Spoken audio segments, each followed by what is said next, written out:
Hey guys, welcome back to the YouTube channel. I've been away for a little bit. It's been a little busy lately, but I haven't really had a chance to do very many video reviews, though I have checked out quite a few different movies in the meantime. And the one that I really wanted to do a video review for was The Shallows. It's so nice out. It's 4th of July weekend. What better time to talk about shark attacks than when people are most likely hitting up the beaches right now. So I saw The Shallows last weekend at the theater. Went out with my family to see it. Most of my family members are not horror fans, so it was kind of interesting to see what they thought about checking out The Shallows as well. And really, I wanted to start off the review by talking about shark movies and how I really do feel like they are horror films, despite the fact that they're really just about, creatures in the wild. It's more of a survival film than anything else, but some of the best horror films, like Jaws, Steven Spielberg's masterpiece, are still horror films because of the way that they present the situation. So survival can be horrifying.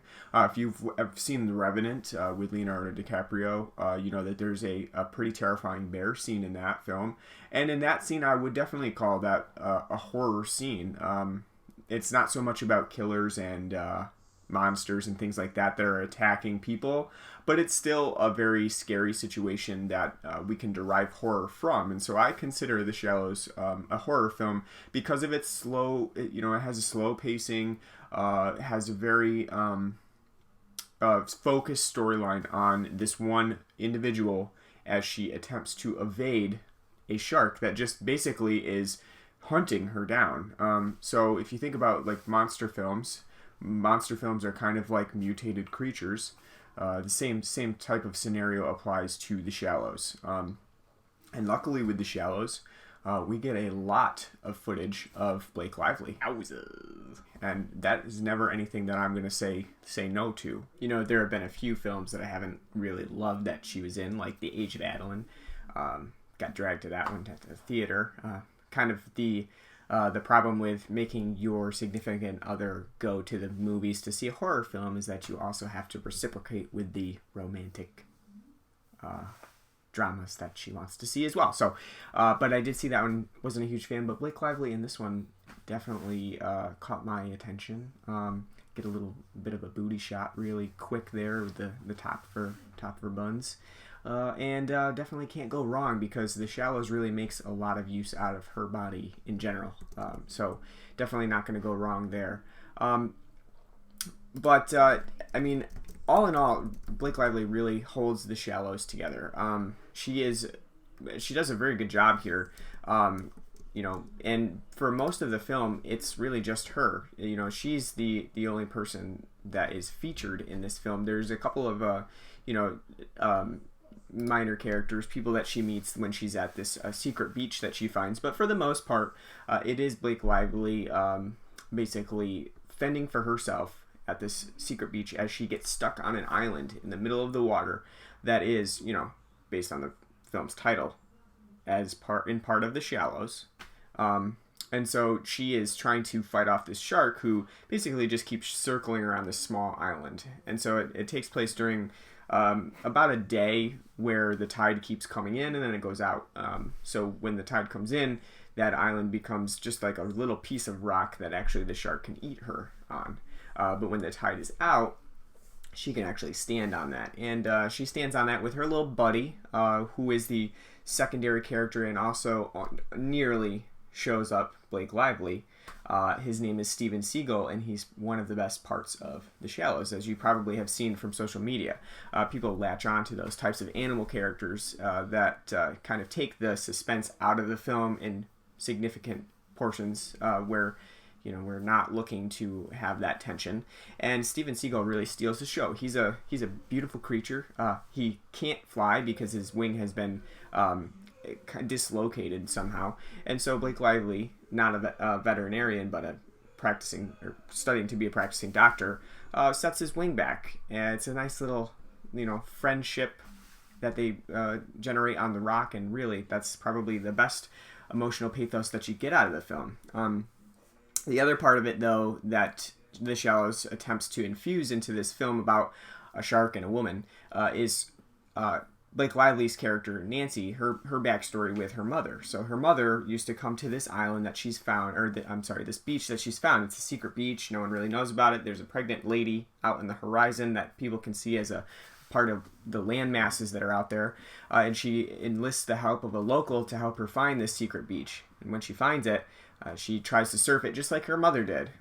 So there's this whole backstory of how her mother has died and she's kind of quit her medical schooling because she wanted to kind of get away, do the whole surfing thing before she actually made her decision to become a doctor or not.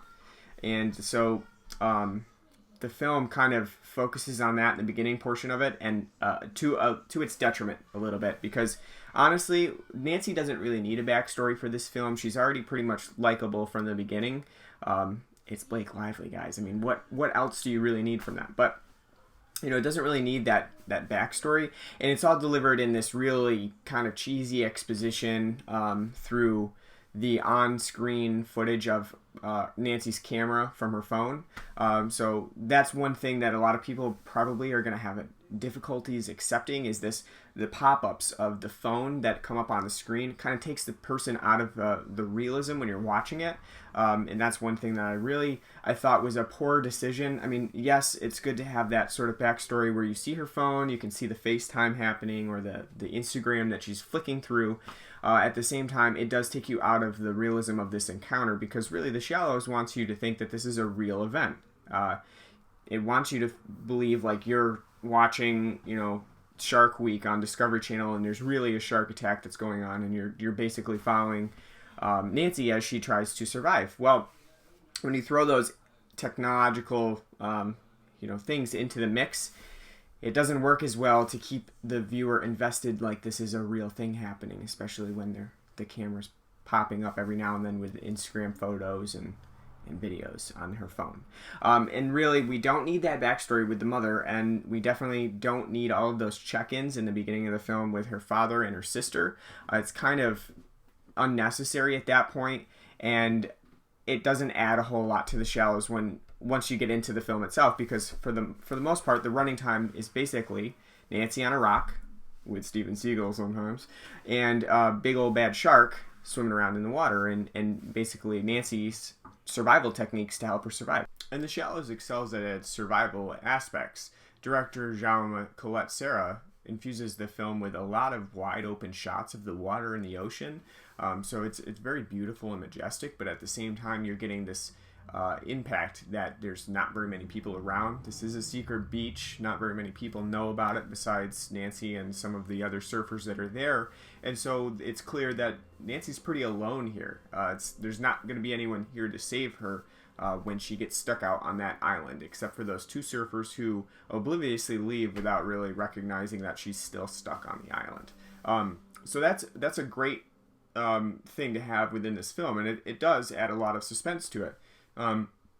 Collet-Sara really kind of does this give and take here, where there's scenes of tension and then it kind of backs off a little bit, and then another scene of tension where maybe Nancy's trying to swim to shore as the shark circles around the island, and then there's a regression again where maybe Nancy sets the wing of Steven Seagal, who really deserves to get his name in the credits, and he does. His name is Steven Seagal. He's playing himself. So there's these little moments of scary times, and then these subtler and sometimes comedic or funny moments where we kind of lose that tension for just a little bit, just to kind of back off, keep the adrenaline flowing and jumping as things develop and change throughout. And it's very simple. The Shallows is a simple film that really captures just one person throughout their time on this island. It's a testament to Blake Lively that she's even able to carry the film so long on just her own shoulders, because really there's not any other characters in here to keep it to keep the film flowing, to transition away from her.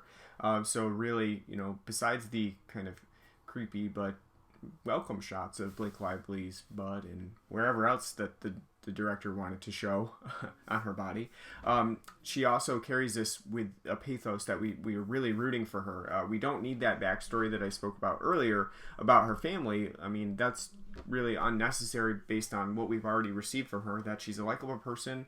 She's stuck on this island. She's trying to survive, and we're there with her. I mean, even her saving Steven Seagal from the brink of death by just sending him off on a little raft that she created out of a broken surfboard is enough for us to say, this lady's all right. You know, let's root for her. Let's fuck that shark in the water there. You know.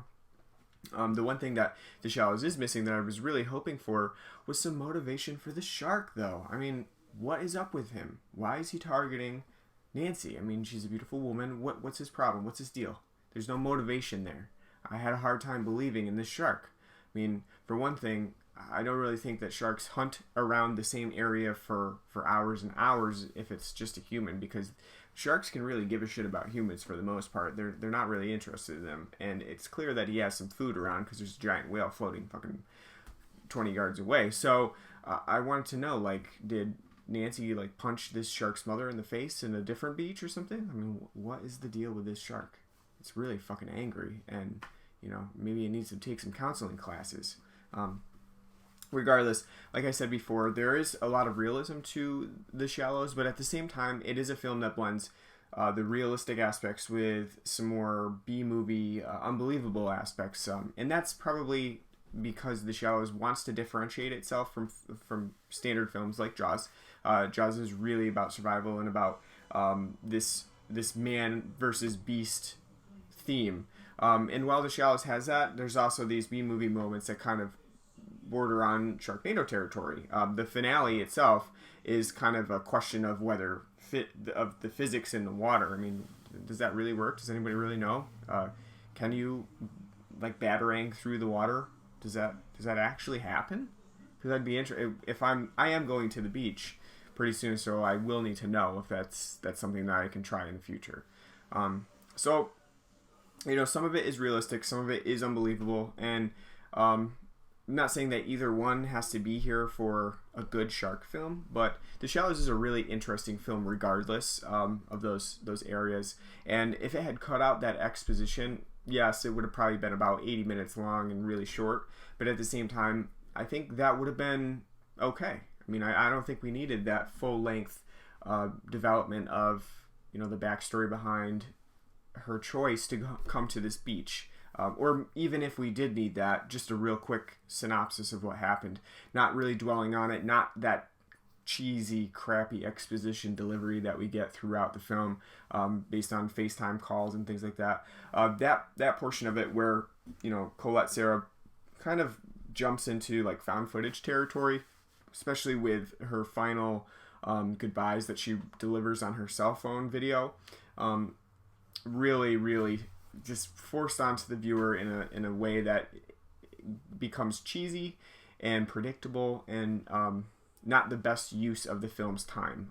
So besides that, though, The Shallows is a recommended film. I mean, definitely check it out for this holiday weekend if you have some time to hit the theaters up. If you want to come out of the sun a little bit. I've been in it a little bit too long. I got a little bit of sunburn here. So maybe you want to just duck into an air-conditioned theater and check out The Shallows and have a little bit of fun as you drink a lot of beer this holiday weekend.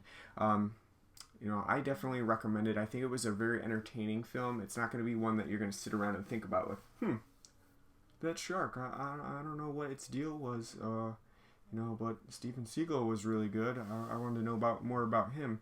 You're not going to go home and say, we definitely need to talk this out. The Shallow is very complex, a lot of themes running through it. There's not. It's a very easy but entertaining film to watch, and I think at 89 minutes, that's what you're looking for in a nice summer film. So check out The Shallows and let me know in the comments what you thought about it, and also give me some thumbs up. I always forget that YouTube runs on thumbs up. That's like gonna give me fuel to go on in the future with these video reviews. So definitely drop a thumbs up on me there, and I'll know that you liked it. But also subscribe to this video channel because I need to know that people like to watch me, and also it helps you keep up to date on my latest video reviews, because I know you want to see that, because they do a lot of newer horror film reviews, or not new, but ones that are recently released by the big companies like Scream Factory and Blue Underground and Arrow Video and all of those good companies. Next up, I have a film review of the new Synapse Films Blu-ray release of Sorceress from Jim Wynorski, who was director on that, as well as other softcore porn films like The Bear Wench Project, and also creature features. He does a lot of those, like really B-movie films that wouldn't be out of place on Sci-Fi for those Friday and Saturday night films that they do. So I got that one coming up. You don't want to miss that because I'm going to talk a lot about boobs in there. And then also, I don't know what else I got coming up. My giveaway for the Scream Factory Blu-ray films ended. So that one's over, but I do plan to do another one because I have a shit ton of films that I have at home that my wife says I cannot keep. I have to get rid of them. So I will be doing another one really soon in the future, and if you subscribe to the video channel, that means that you are already entered to win. So that's just a good deal all around, I think. But I will definitely let you know when those are occurring. For anything else, please leave a comment or email me, or check out my website, themoonisdeadworld.net, and leave a comment on there. And also, I almost forgot here, and I really planned on doing this like right away. Recently, we did a new podcast episode for the Blood and Black Rum podcast, which is me and my best friend Chris Martin, who will show up in these video reviews because we are going to do a Ecto Cooler and Key Lime Slime Twinkie review for actual food items. We get together every week or two and try to do podcast episodes on our favorite movies or movies that we're checking out recently that we wanted to see, and actually do a podcast episode on it. So our Blood and Black Rum podcast recently did Independence Day because it's topical. Today is July 3rd, so July 4th is tomorrow. So we did that, but we also did it because we're starting a new themed month, and that's our Jeff Goldblum month. We're doing a running gag called the Goldblumian Factor, where we kind of figure out how Jeff Goldblum is Jeff Goldblum in this film. And it's a very scientific scale, very difficult to explain to you, so I just won't explain it. It's a lot of numbers and, all that good stuff, calculus and stuff. It's too hard to explain, so we're just going to do it in the podcast and give it a number. But definitely check that out. We're on SoundCloud, but we're also on iTunes. So just give us a search, Blood and Black Rum Podcast, and check it out. Listen to us. I'll subscribe on there. Can't get enough of me. I don't blame you. Anyway, thank you for watching this video. Remember to subscribe, check out themoonisdeadworld.net, and I will be back next time with a video review of Sorceress from Synapse Films. Thanks for watching. Check out The Shallows in theaters now.